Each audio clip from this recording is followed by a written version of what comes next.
अन्यथा शरणं नास्ति त्वमेव शरणं मम तस्मात् कारुण्यभावे क्षमां रमणेश्वर रक्ष मां रमणेश्वर।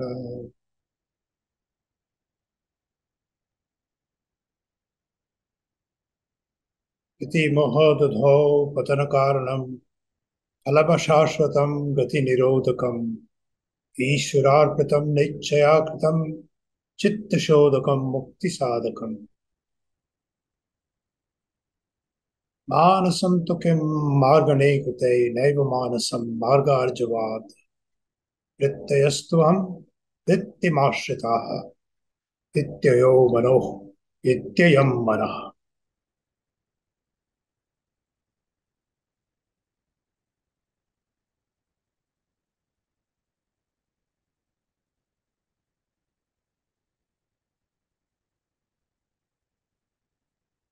Welcome you all.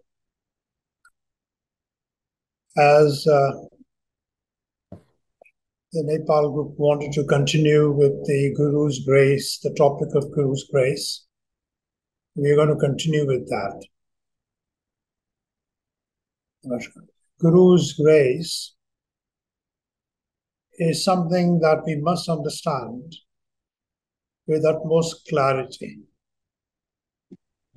And to do that, I'm going to first read certain Q&A that took place with Ramana Maharshi by various devotees at different times. So we're going to start with that.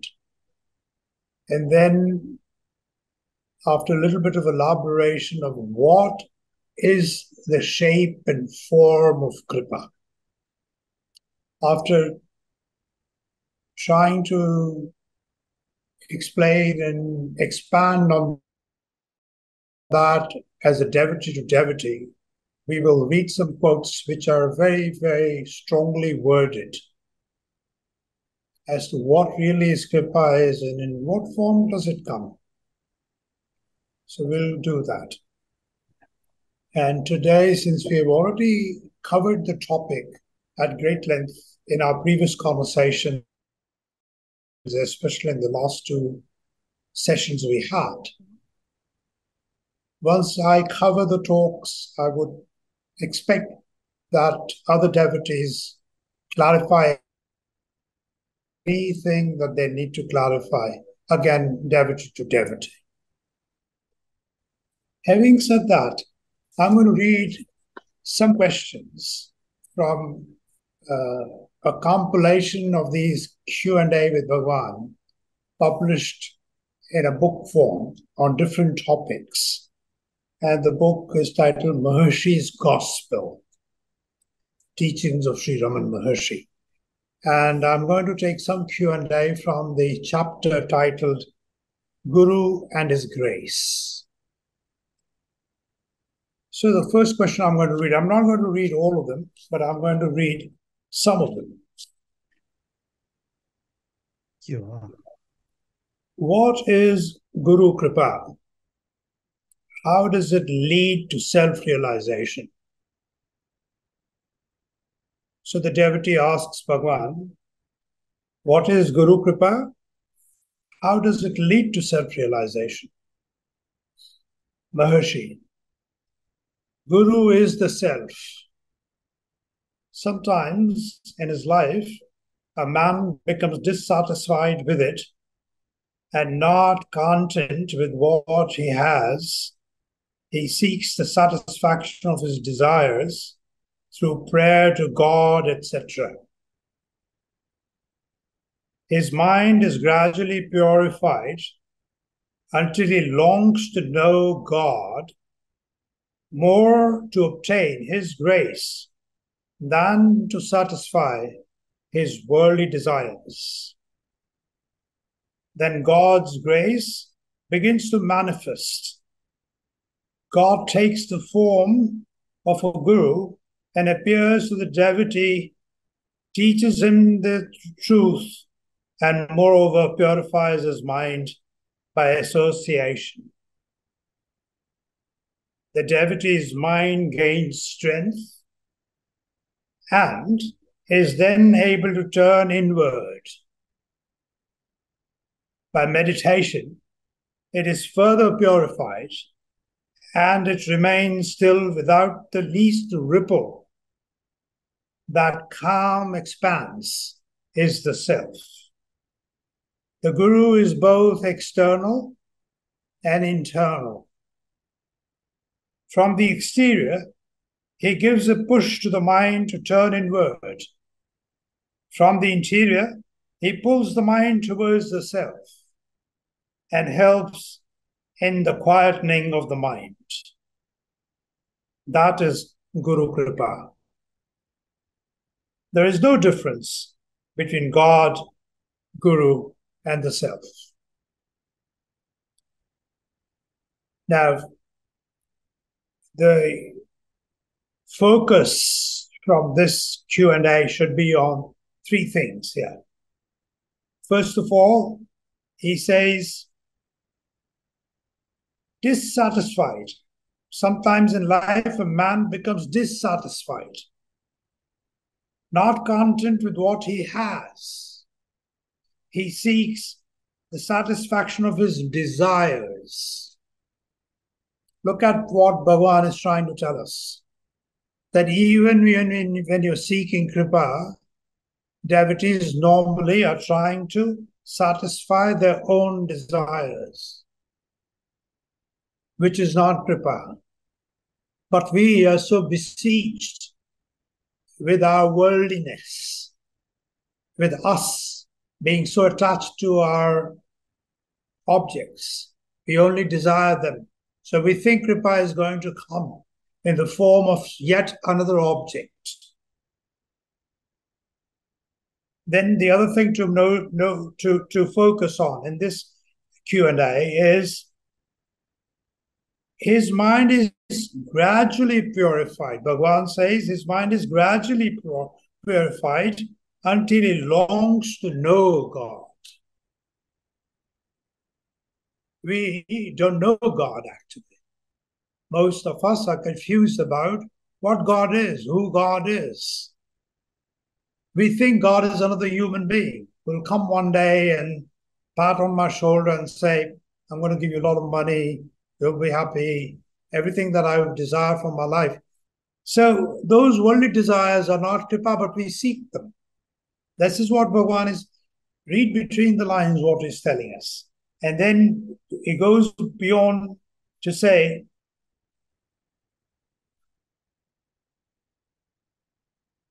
that calm expanses the self. By meditation, it is further purified. So we see Kripa, but we must meditate on the kind of Kripa I'm seeking. When I do that, when I have that clarity, when I'm not just an ordinary mortal, when I'm slightly beyond that stage of being an ordinary mortal, then that expanse reveals itself to me.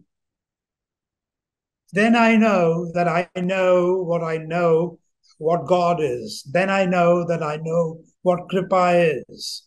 Then I know that I know what self is. Then I understand the multifarious terminology that within the Advaitic Vedantic conversations we end up using: realization, awareness, self, truth, God, heaven, etc., etc., etc. I become clear about those terms and I'm not confused about it anymore. And foremost, for the sake of this discussion, I become clear as to what actually Kripa is. If you remember, in one of our previous dialogues, Bandhu did mention that we should not be asking for anything from God except one thing. That one thing should be only the self, understanding the self, self-realization. Nothing else can I ask from God. He has already given me plenty, but we fail to recognize that. So these are the couple of things that I thought we should focus on in this talk. Next question I picked up from this is devotees asking, will the Guru help us to know the self through initiation, etc.? Will the Guru initiate me? Will the Guru give me that vardhan or something? Mercy. Does the Guru hold you by the hand and whisper in your ear? You may imagine him to be what you are yourself. Because you think you are with the body, you think he is also a body to do something tangible for you. His work, Guru's work, lies within, in the spiritual realm. So here in this Q&A, Bhagavan is dispelling any doubts left with any devotee. What is the form of the Guru? Guru is not a human form. He's not going to hold your hand. He's not going to initiate you. Initiation is going to be by cleansing my heart, which is covered with layers of a lot of unnecessary things. So Guru is going to bless me for me to become clearer and purer internally and reach towards the goal of reaching myself, the self.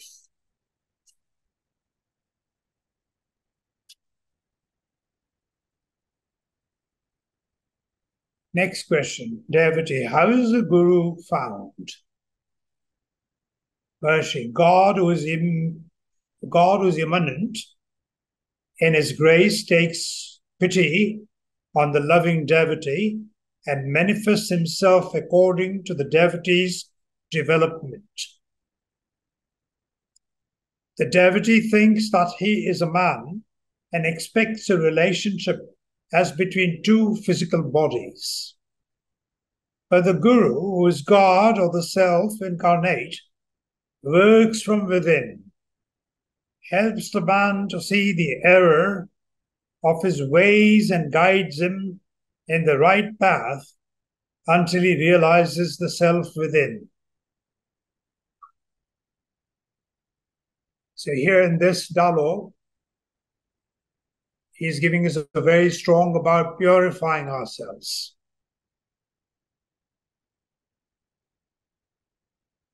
He says the devotee expects a relationship between two physical bodies when he thinks of his Guru, which is not what it is. He says, but the Guru, who is the self, who is God or the self incarnate, works from within, helps the man to see the error of his ways. We must look at the way I conduct myself in my world, in my jagat, in my dunya, in the realm of my interactions with other human beings and other sentient objects, animals, and everything else that I come across, including trees and birds and other animals. My ways with them has to be pure. My conduct with them has to be pure to become a true devotee. So the man must see the error of his ways and guide, and then God guides him in the right path until he realizes the self within. So the first step towards realizing the self within is to be externally pure. This is the subtle message. Externally, we must be very pure in our interactions, in our conduct, in every minor dealings or dealing I have with people and other sentient objects. Next question I've taken is, but can the devotee obtain happiness? Now here, happiness, as we should understand, anyway, let me read Bhagavan's answer. But can the devotee obtain happiness? Bhagavan, the devotee surrenders himself to the master, and it means that there is no vestige of individuality retained by him. If the surrender is complete, all sense of self is lost, and then there can be no misery or sorrow. The eternal being is nothing but happiness. That comes as a revelation. If I go back to the first sentence of what Maharshi said, look at the depth of that first sentence. The devotee surrenders himself to the master, and it means, what does surrender mean? He's explaining here. It means that there is no vestige of individuality. No vestige of individuality retained by him. Surrender is a tall order. Total surrender by a mortal like us is not that easy. It is going to happen after a long struggle of more than one lifetime. And when that happens, when it becomes total, then we are realized. Then there is no separation from the Guru, no separation from the self. We merge with it. And that's what we must focus on.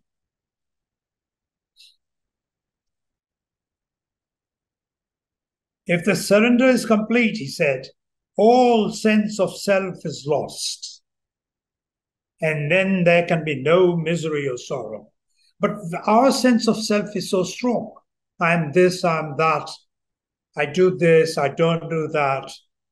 I like this, I don't like that. This is how I function. This is how I conduct myself. This is exactly how it should be around me. All these are egotistical things.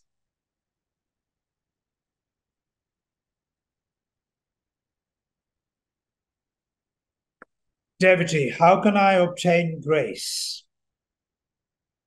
How can I obtain grace? Maharshi, grace is the self. That also is not to be acquired. You only need to know that it exists. The sun is brightness only. The sun is brightness only. It does not see darkness. Yet you speak of darkness fleeing on the sun's approach. So also the devotee's ignorance, like the phantom of darkness, vanishes at the look of the Guru. You are surrounded by sunlight. Yet, if you want to see the sun, you must turn in its direction and look at it. So also, grace is found by the proper approach you make, though it is here and now. What a beautiful answer. Look at the simplicity and the depth. And so difficult to put such a deeply meaningful answer in such simple words. Grace is the self. That also is not to be acquired. You only need to know that it exists. The sun is brightness only. It does not see darkness. Yet you speak of darkness. You speak of darkness fleeing on the sun's approach. So also the devotee's ignorance, like the phantom of darkness, vanishes at the look of the Guru. You are surrounded by sunlight. Yet if you want to see the sun, you must turn in its direction and look at it. Grace is found by the proper approach you make, though it is here now.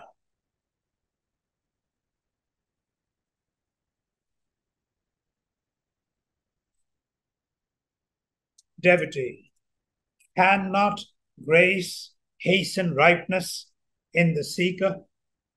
Cannot grace hasten my ripeness? Will I not become more strong in my devotion? Maharshi, leave it all to the master. Don't worry about it, he says. Leave it all to the master. Surrender to him without reserve. One of the two things must be done. Either surrender yourself because you realize your inability and need a higher power to help you, or investigate into the cause of misery, go into the source, and so merge in the self. Either way, you will be free from misery.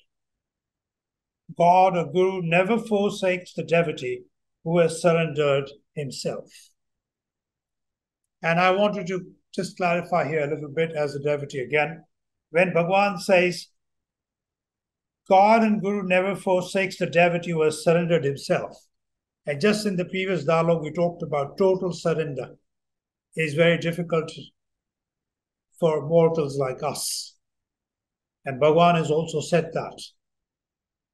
And yet, our effort, our earnest effort of purifying ourselves is a step towards surrender. When I become a very earnest person in all my dealings, the Guru sees that, the God sees that, and begins to make grace bestow on us. And we feel it, we experience it. It manifests in our personal life. That's how we know it. So here's a question in this particular chapter. Devotee, is reincarnation true? In between, there are lots of questions about theosophy and theosophical society, etc., which I've skipped. Is reincarnation true? Maharshi, reincarnation exists only so long as there is ignorance. There is really no reincarnation at all, either now or before, nor will there be any hereafter. This is the truth. Now, this is a very deep dialogue. The blessing by Bhagavan here in this dialogue is very deep. He says there's no reincarnation. Why? But mortals like you and I, all of us, we do believe in reincarnation. I actually have often said reincarnation is definitely there, whether you believe in it or not, doesn't matter. Yes, you were born before you were born, you're going to be born hereafter. But Bhagavan is saying in this particular answer to this particular devotee that there's no incarnation. There's no, why? He's saying because you are the self. You are the self in previous births, you'll be self in the births to follow, but you are the self, and you're not recognizing that. From that standpoint, there's no birth or no death. Asango ham, puna puna. Shankaracharya has written that, right? That's what he's talking about, that there can be no incarnation because you are the self, from that perspective.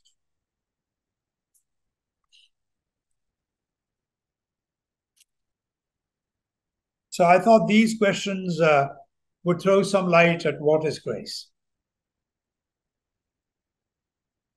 Did this make any sense? And if there are any questions or anything one would like to clarify, please go ahead. Bandhuji. Narayanji, namaskar. Nice to namaskar. Let me, what I understand through your points, can I please summarize myself that what I understand, and please let me suggest on that. Sure. Probably that what I understand is there are two types of grace: external grace, internal grace. External grace means you got other sense who say like you do yourself, and some guidance provided by the sense, or maybe the nature is an external grace. When you see the nature and you go inside, that's the external grace. When you see some sense and some Mahatma and they suggest you to go inside, that's the external grace, right? Mm-hmm. The internal grace is yourself. Inside, there is already grace inside. Only you have to explore yourself. Grace is already there. You go deep into the self, then you will find out the grace. Correct. Grace is already there, right? Yes. And Yes. that means like how we can go into the self. That is a big, I think, biggest question that whole the deep, Bhagavan Ramana Maharshi has, Sure. Sure. provided the clarification. That's Yeah. Okay. self. So So, by so term of the grace, internal grace means like when you downsize your ego. correct. When you downsize your ego, that means like you are getting more grace. Yes. You are going into the self, Right. So, if I right? may, yeah, I think I got your point. So, this is what it is. And that's why Bhagwan always gave a very subtle message, and very few of us get it. So, externally is what I do to purify myself. I purify myself by my conduct with other sentient beings and with other insentient things that God has provided to me. That is the external grace. I must prepare myself to receive grace internally. Externally, I must be a pure man, pure person. And how do I externally begin to receive grace? When I begin to treat everybody as myself. One example of this grace. When I begin to treat everybody as myself, then my grace begins to expand. Remember last time or one of these dialogues, Narayanji, you'd used the expression play of grace with the Guru, or some words to that effect. Yeah, And yeah, that yeah. is what Grace, game happened. of the grace. Right.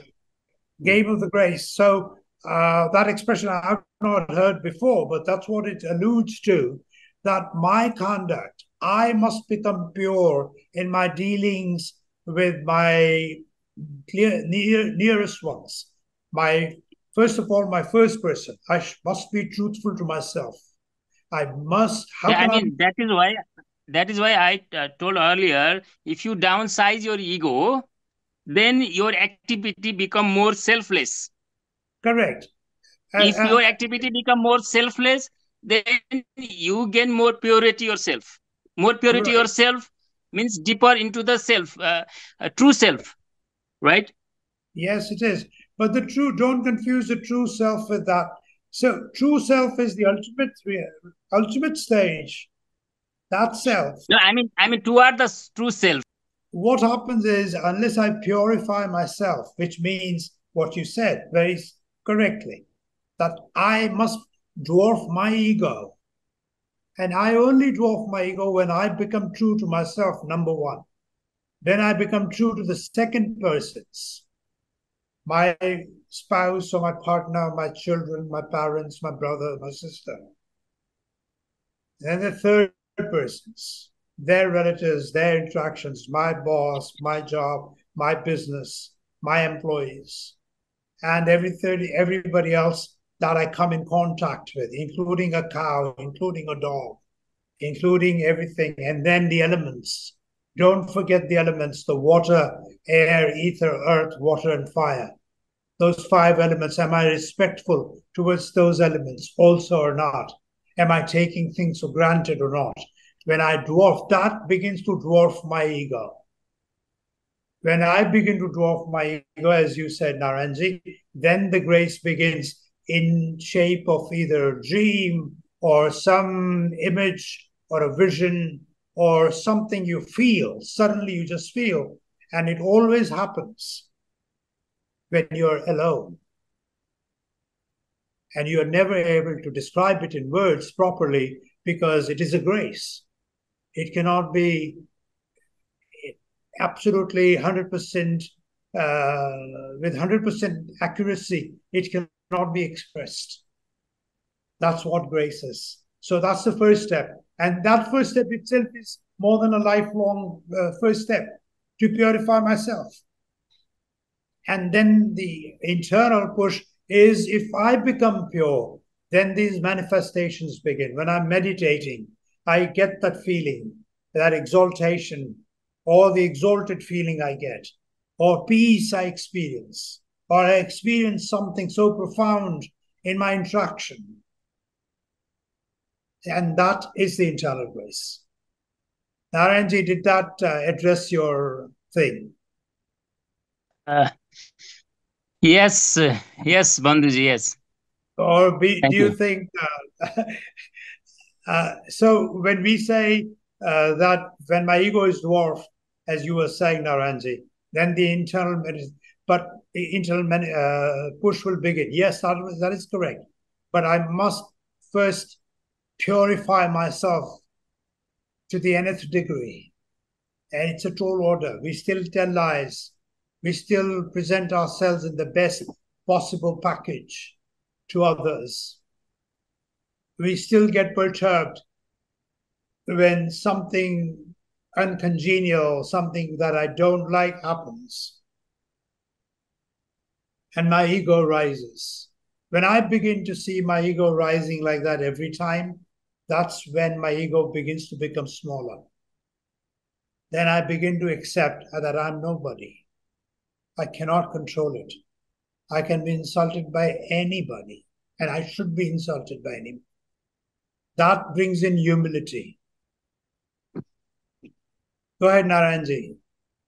Yes, Bandhuji, I mean, this is what exactly when the Bhagavad Gita, when you go to conclude that Niskam Karma, and after Niskam Karma, purity. So when yes. you, that's a purity.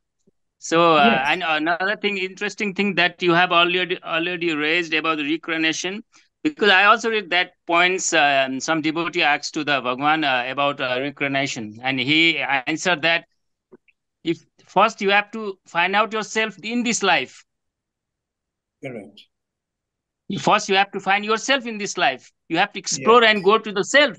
If you go into the self, if you think it's a reincarnation or not, that is your answer. Right, so right. Don't think about the. Right, very true. That is true. That is true. Nothing more needs to be added to that. Absolutely. About yourself in this life, yes, or not, because this is another part. Yes, it's actually part of me. So when we talked about conduct, my conduct being absolutely pure with sentient objects is nishkarma, because then it is without expectation. Nichayakritam, chitta shodhakam nichayakritam. Bhagavan says when your actions become without any expectation from anything at all, there is no selfish motive at all. That is chitta shodhakam. That will purify your heart. That will open the floodgates of the internal grace that we talk about. Ishwararpitam nichayakritam, chitta shodhakam mukti sadhakam. That is the means to the mukti, he says. This is from Udaysaram. So yes, very well said, Narayanji. That's exactly. And we must continue to focus on ourselves. I must know when I get hurt and when I get angry. I must, in my meditation, bring that moment back to myself, just for my own purification, without analyzing it. Because Bhagavan has said you don't need to analyze the garbage. We are not analyzing it. We are not talking about analyzing it. We are talking about recognizing it. And I must say here, with due respect to all other devotees that I have met in my life, people are forgetting that. People are not talking, people meaning the devotees of Ramana, are always talking. We don't need to worry about, we are already realized. I live near Arunachala, I'm realized. You're not realized. Because I've seen people still chasing money, chasing reputation, doing things for themselves, and thinking they are realized. No, don't make that mistake. Understand ourselves. As we are talking, we have to understand ourselves. Again, just as a reminder for those who are hearing now and those who may hear this on YouTube, we are not talking about analyzing the garbage. We are talking about recognizing my garbage. Because Bhagavan has said in Who Am I? That you don't need to analyze the garbage you're going to throw off. And one time somebody had asked me in a satsang somewhere, I don't remember, more than a few years back, that Bandhu, you're saying we need to know, but Bhagavan is saying we don't need to recognize analyze the garbage. I said he's talking about analysis. He's not talking about recognizing. For you to know what goes in the garbage, you know what is called garbage. Right? Yeah. Unless you know that this is garbage, this Yeah. tissue is garbage, you don't throw it. But you must ought to know, is this garbage? I'm the garbage here.